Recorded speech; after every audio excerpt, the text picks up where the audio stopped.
Hello internet and welcome to the most amazing top 5 channel. What is going on? No, really, what the heck is going on? You're probably wondering who this guy is, and well, I often find myself asking that very same question. My name's Jack Finch and I'll be popping up here and there to bring you some of the finest top 5 content that the internet has to offer. So be sure to hit that subscribe button down below, and without further ado, let's get started, shall we? Have you ever had that creeping feeling that there's someone watching you? You're home alone and there's something not quite right. All of a sudden, your front door's wide open, your TV's blaring, and your cat's climbing up the walls. Well, in a time where hide and seek is at its most difficult and home surveillance at its most advanced, trying to remain hidden is a task that even Frodo Baggins would struggle with. Nevertheless, terrifying tales of people living in basements, sometimes undiscovered for years, are staggeringly common across the internet, which is insane. People, lock your doors. Coming in at number 5, we have a story that found college students Brett Muglin and Mark Hartman questioning whether they would even finish their senior year. In 2013, the pair moved into an absolutely huge student house at Ohio State University. Things were going great until one morning when they woke to find every door in every room wide open. Bedroom doors, the dishwasher, the dryer,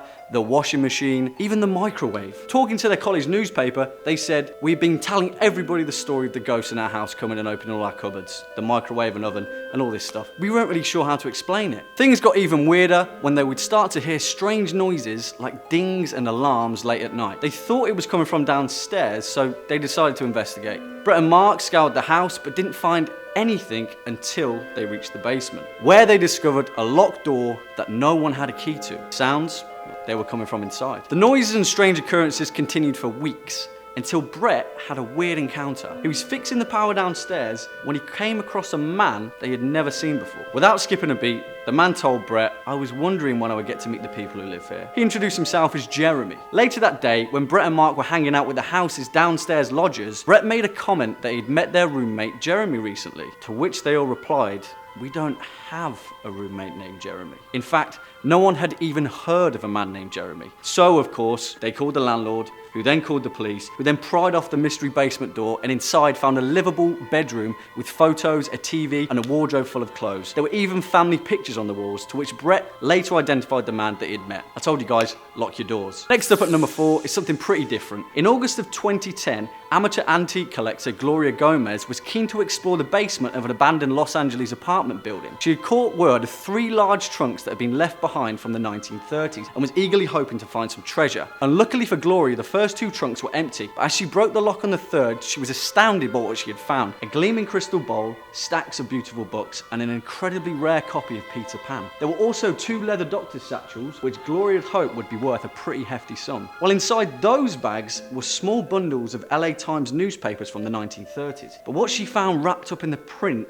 made her shrink back in horror. The bundles contained the mummified remains of 2 babies. Initially, not knowing if they were human, she feared that she had disturbed their spirits. Her friend had asked if they should bury them, but Gloria was adamant that they call the police. Police investigators estimated that the babies had passed away up to 8 decades ago. But as to how they had died or why they were even there remains a mystery to this day. Bringing it in at number 3, we've got another golden oldie with the bizarre story of Theodore Edward Conis. In September 1941, America was still in the grip of the Great Depression, and Theodore Edward Conis had fallen on hard times. He decided to visit his old friend Philip Peters in the hope that his fortune would take a turn for the better. When he arrived at Philip's place in Denver, Colorado, no one was home. Philip was out to see his wife in the hospital, who was out with a broken hip. So, ever the opportunist, Theodore let himself in. Now, Teddy was a pretty small man, and he had managed to slip through a tiny door that led to a cozy little room inside the house. Facing a harsh winter, he figured it was probably best just to stay put. Now, this is where things get a little bit out of hand. Instead of just coming clean and letting Philip know that he'd snuck in while he was out, Theodore remained hidden and lived in the tiny room for weeks. Whenever Philip would leave his house, he'd sneak out, help himself to food, and use the bathroom. This lasted until October 17th,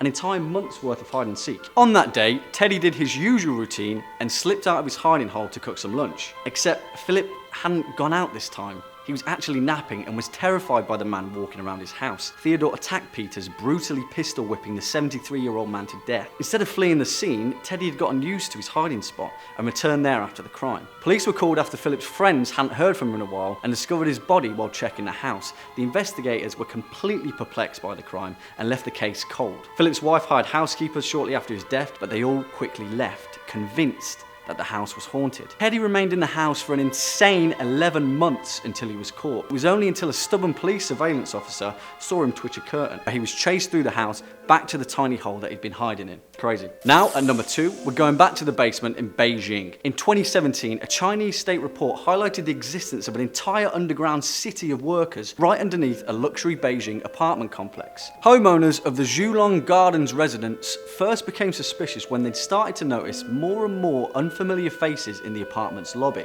After notifying officials, an investigation led to the discovery of a warren of hidden rooms starting at the building's basement. The underground space had been subdivided into separate workers' dorms, kitchens, and even a smoking room. The space was incredibly cramped and a stark contrast to the luxurious Zhulong Gardens above. The inhabitants of the warren were migrant workers who had risked an unsafe living environment just to earn a wage. Sadly enough, similar stories have been increasingly common, with Beijing reported to have the least affordable rental housing in the world. Finally, coming in at number 1, we have the story of Davis Wallman, an employee of Seattle's Como News. Well, he heard rustling in the upper levels of his Washington home. When he tried the door, he found it locked, which was odd considering that it was, his house. In the unusual position of knocking on a door in his own home, it took a while before he heard a voice reply, "Jimmy, is that you, Jimmy?" He heard more rustling as well as odd noises making their way closer and closer to him. Before he knew it, the door had swung open and Davis was confronted by the face of a strange, dark-haired woman, a complete stranger in his own home. Davis asked the woman